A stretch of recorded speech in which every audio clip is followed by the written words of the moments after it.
Okay, we're going to get started a little early tonight because I think everybody, with the weather, I'm guessing everybody's here is going to be here. So we were supposed to have a different speaker, but Matt didn't get his contact information, so he asked me if I could talk about something. So I've been experimenting with Amazon Drive. I saw a deal that lets you get Amazon Drive for $60 for a year for unlimited storage. So I have a lot of movies and TV shows and things like that that sure nice to have a backup or even a place to use them from. So I decided to experiment a little. So yeah, so I saw this unlimited secure storage, $60. If you're a Prime member, you get 5 gigs. That was not enough for me. So I tested it, and so far I have about almost 20 terabytes pushed up to the cloud. And so far I've gotten no emails, no contact, nothing from Amazon. And they seem why we can't have nice things. So far so good.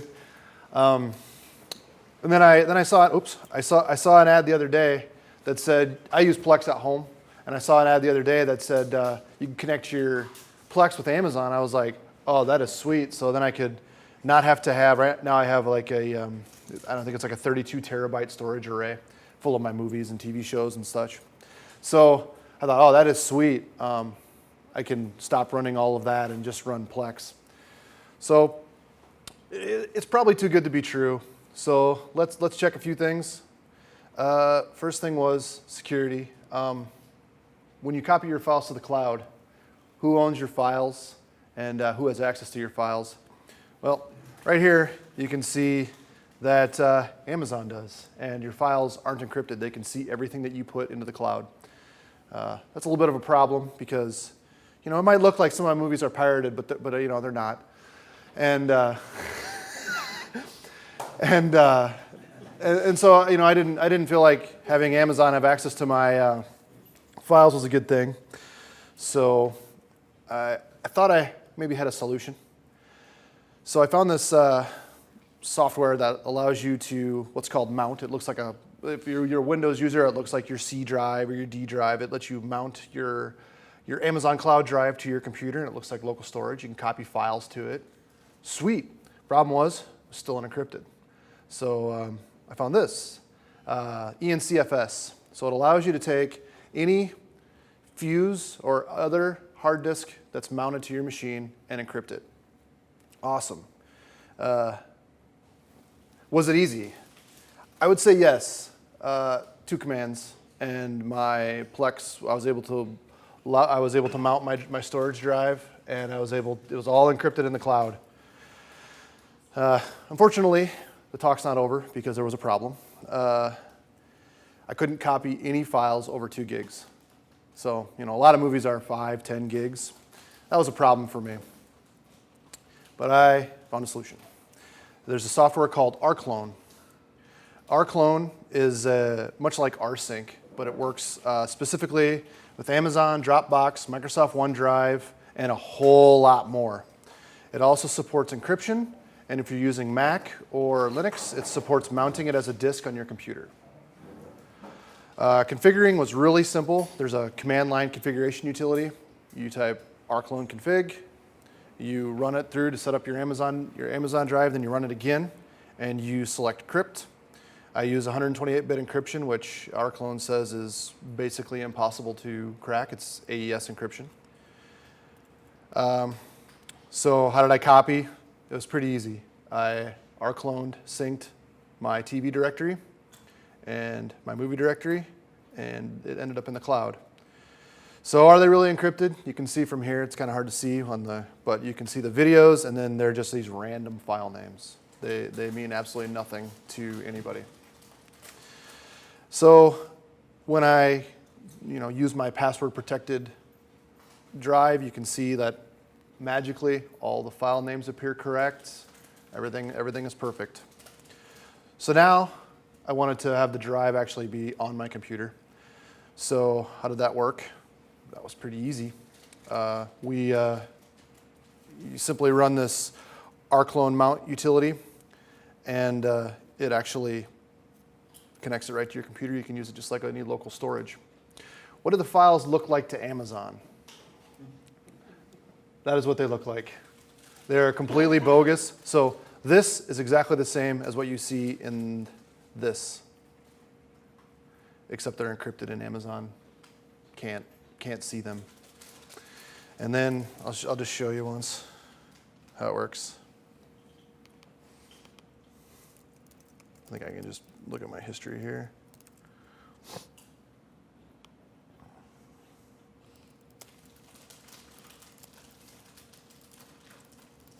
So I'm just gonna mount videos, movies, and it doesn't run in the background. So, what did I do wrong? Oh, it's already mounted. I'll just make a new directory.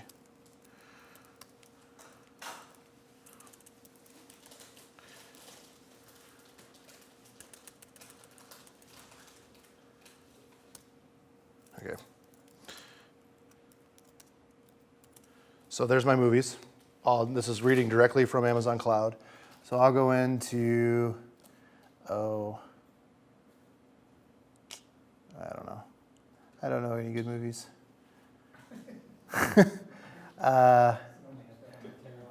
Transformers, how about that? All right, so if I do mPlayer, actually it's applications, mPlayer, resources, mPlayer. I'm just giving you an example of this works in Plex seamlessly. I'm just showing you.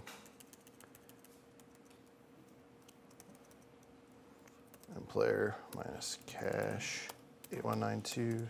Only take 10 seconds till they don't get sued by Paramount. Got it. So this is reading directly off of my Amazon Cloud Drive. So none of these files are stored on my computer at all. How do you get it to your TV? Huh? How do you get it to your TV? So we're just using HDMI here, but Plex, if you've got a Amazon Fire, Roku, anything like that, there's a Plex client for them.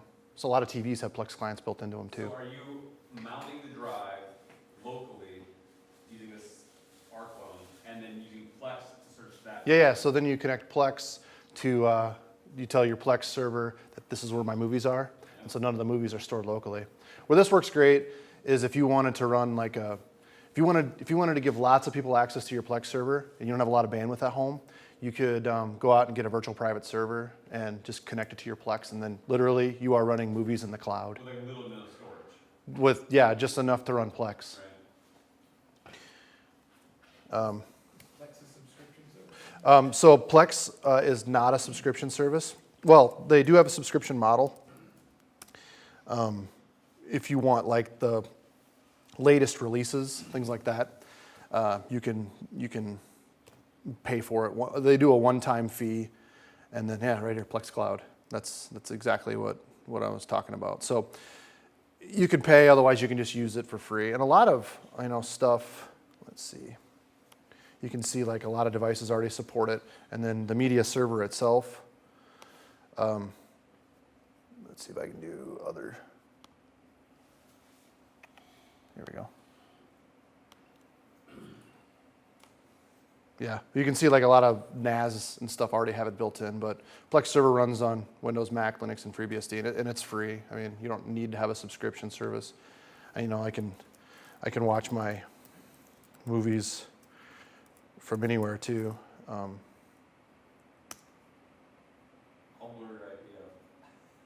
It's internal, so we're all good. Yeah, and I don't have it configured on this computer, but normally you could watch movies here. So, yeah, I mean, like I said, it was going to be a short presentation. I just kind of wanted to show. Matt thought what I was doing was kind of cool with the encrypting the stuff. I mean, think about it too. If you have like a big, huge picture library, you've got your family and you got pictures, you got family videos or whatever.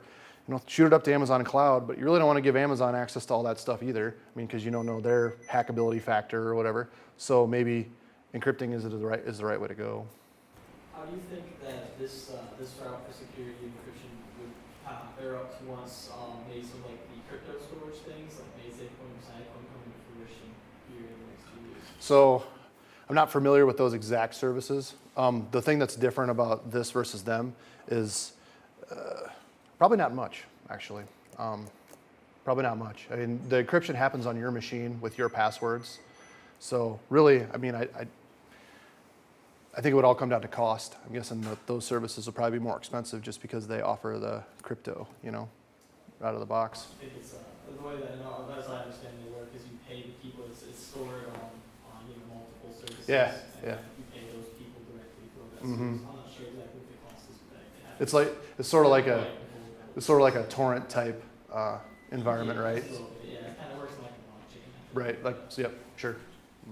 So it doesn't even show the file extension in the encryption? Yeah. So I mean, so that's a config option in rclone to say show my file names. I chose to not show the file names. Everything's encrypted. Can you go back to the slide about what Amazon says they can do for stuff? I think it's important people read that. It literally said that they can do whatever they want with it. Yeah. And isn't, So that if you have a picture of your child, your family uploaded, Mm-hmm. they could use it in a TV commercial of theirs or a little home video you uploaded. They could take this video and say, Amazon Cloud, store your memories, and boom, there's your family's video going across the screen without ever contacting you for rights to that. Yeah. or if you're looking at a situation where you're backing up important documents, Yeah. I mean, even if it's not Amazon doing it, if it's stored in the clear. the thing is, you know, what's between you and not even Amazon is your password. And if your password's not strong enough, you're not just susceptible to Amazon, you're also susceptible to anybody else who could, you know, if they've hacked your email or anything else. You know, a lot of guys use the same password for everything. Well, what did Yahoo just get hacked? Yeah, 500 million accounts or something like that. I mean, One thing that's important to look at this though, I would think that Amazon puts this blatantly there on purpose. Like, for all of you, you need to be smart enough to take care of this because it's come to our attention that someday we will get requests for your files from certain legal entities. We're just letting you know, we will hand them to you, or hand them off to them, but if you encrypt them, then that's their problem at that point. So. Do you know if you could do the same thing with like Google Drive? yeah. So I'll just hop onto the rclone website once. They have some of the I know a lot of people probably aren't already using this service, but a lot of people do use this rclone, they have amazing documentation. So here are all the different stuff that supports. Dropbox, Yep. that's a big one that people use a lot. Mm-hmm. What was big for me is the unlimited storage. That's why I chose Amazon Cloud Drive. For a year, it's $60. $60 a year, unlimited. I mean, But I mean, for 1 year, so is this like a promotional thing? Amazon's just come out? I don't think so. I think it's been out for a while. What turned me onto it was the Plex Amazon connector, you know. I'm just thinking, I mean, for as much as you got up there, Mhm. to use $60 for a year, and then go, well, now our promotion is done. Yeah, right. Now we need to send John Right. a bill for $2,500. No, I think it's been this for a long time. I think it's been $60 a year for a long time. But I think he completely hit on why they're doing it, is because they're really, honestly, they're encouraging people to upload stuff so that they can look at it. Sure, absolutely. Why not index your They stuff? want to learn as much as they can about people. Yep. So they can market stuff better. And the cool thing about this encryption is it works for any of the storage methods. So these guys have really done a great job on this. This So rclone, it doesn't have a Dropbox though, right? So it doesn't actually put any files on your computer. no. So like Dropbox will sync your computer to the cloud. rclone does not. And I think if you don't have Dropbox on your computer and you use rclone, your files aren't required to be on your computer. It'll connect directly to Is Dropbox. coming out with something, I don't know what it Yeah. is, where it won't have to sync, but you can see it when you don't Sure, just sync that sure, file. sure. But not just $60. Dropbox is what? $100 Yeah, a they're year very for expensive. So. So yeah, here you can see the different encryption methods, and you can do all the way up to 1024 bits. I chose 128 just for the speed, rather than the I think 128 would probably last forever. It's long enough they're going to lose interest in trying to decrypt my files. So there wasn't a Mac app that would like directly mount the drive on it, or a Windows app that would mount the drive on it? So yeah, rclone will mount on a Mac and Linux. So what I did here is with this command here, probably can't see it. What I did here is I actually mounted the drive. But you had a sorry Windows user, so you're no way to do it. There's no way to do it in Windows that I know of. You can do in Windows. You can do rclone ls secret TV. And there's all the different TV shows, and it's reading them right from the cloud. And you can copy the files back and forth. I also think that you can CAD them and like stuff like that, so you might be able to do it to a pipe or something.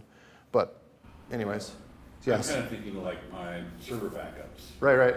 Doing that offline, of course I don't know, my backup program doesn't necessarily have the plug-in port directly on it, so if I can expose it as a drive letter, and then it takes care of the encryption, so I don't need anything fancy on that part. You might be able to do it in Windows with Sigwin. Yeah, you might be able to mount with Sigwin. That's a good point. Let's see. Let's do NFO. So just show you this here. If I have one, there we go. So. I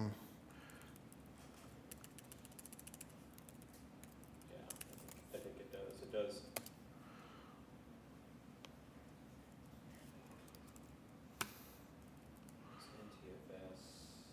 That's not gonna work.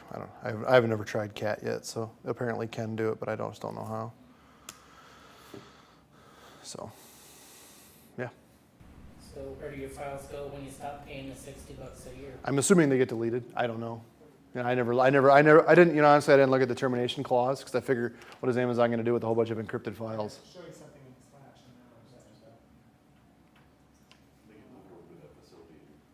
and now Yeah. The NSA can decrypt it for them. Is there? Yeah.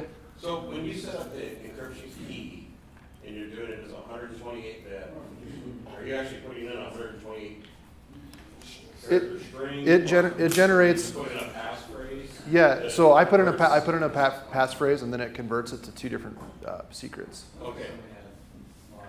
Yep. So don't lose the passphrase. Don't lose the it does save it. I won't show the file, but oops. I copied this directly from my movie server, and don't lose that file. Make a USB key backup of that file, because that'll contain all your passwords, all your keys, everything. So, any other questions?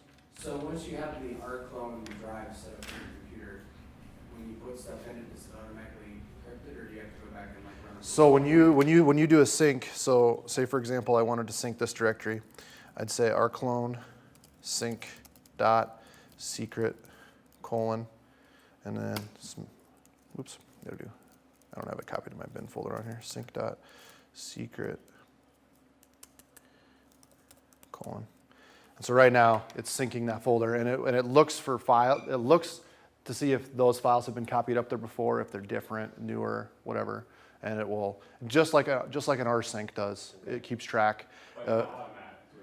Yeah, you put it in a bash script, just like you would do with or a cron script or something. Just like you do with rsync. So, and one thing I wish they had it's very poor output. I'll show you this. I run mine in a screen session. So you can see here is me copying up files. Amazon does have a upload limit, speed limit. It's about 100 megabit. On smaller files, I don't hit the 100. I get about 61 megabits a second up. But on the movie files, most of the movie files, I got full speed, 100 megabit. So they definitely, you get what's advertised there. So yeah. So you're paying $60 a month for a 100 megabit connection with unlimited storage? Yeah, basically, yeah. Or $60 a year, I should say. $60 a year for 100 megabit. So yeah, so really, if you wanted to access these files anywhere, it's only going to be limited by whatever your download speed is. Yeah. Yeah, there are places that, like Google and stuff, if you have Google Fiber, they do more than 100 meg, but, shoot, 100 meg is pretty decent. You can play Is your Plex server then, John, we're just streaming this, is that unencrypting these on the fly then? Yeah, so our clone does all that work for you, basically. So you got our clone set up wherever you mounted it, plus you have it on your Plex. Yep. As well. Mounted on the Plex, right? So when that's, okay. Yep. The video didn't look that bad. No, the only thing you got to do is you just got to cache about 8 megs of the video, and it'll play. Well, yeah, any other questions? Get enough movies uploaded there, you can start John Flicks. Probably not. Tony, edit that part out. Thanks a lot. Yep.